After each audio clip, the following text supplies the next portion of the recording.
I want to start you off with First Alert Radar because we've been seeing this ongoing shower in the mountains since Rodney and I got to work at like 3:30 in the morning. It's been raining in northern Habersham County, just south of Lake Burton and Lake Rabun. It's now dry in Helen, but from Helen to Lake Burton, you saw over 1.5 inches of rain. I do expect that rain to dry up here by around 10 or 11 a.m. Going to be a great day to spend some time outside when the kids get out of school.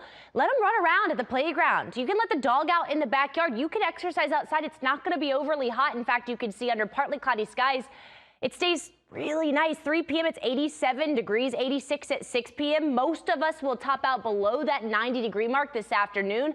Nice breeze going. It's going to feel really, really nice. Enjoy it because tomorrow we're right back up into the 90s. So the heat returns for the weekend. So do storm chances. We're going to see evening thunderstorms tomorrow, all due to this cold front, which is in the Great Lakes region right now. It will not arrive in Georgia until Sunday. That's the reason for the extended small chance for rain. Tomorrow we start the day with lots of sunshine. You can see that rain up in the Tennessee Valley. It will not arrive until the evening. And these storms will be isolated in nature. So stopping the clock for you 7 p.m. The further north you live, the more likely you are to see scattered storms tomorrow evening. And I do want to note, tomorrow is the first high school football game for most schools. So if you live from North Metro up into the mountains, there's a pretty good chance that at some point throughout the game, there's rain and thunder nearby. You may see a brief rain delay or maybe a thunder delay for high school football north of the city tomorrow evening. Areas south of the city look mostly dry. As we head into Saturday, not a washout again. Mostly sunny skies. May see some scattered rain right around lunchtime tomorrow. Perhaps some stray storms in the afternoon.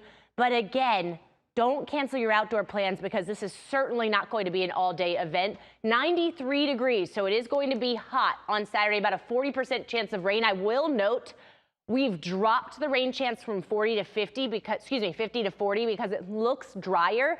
That may continue. If that forecast continues, we may end up dropping the First Alert weather day, so that is good news. Still going to see an isolated storm maybe south of the city on Sunday, but by Sunday evening, really dry air is moving in. And that dry air makes for a really perfect first little taste of fall as we head into next week.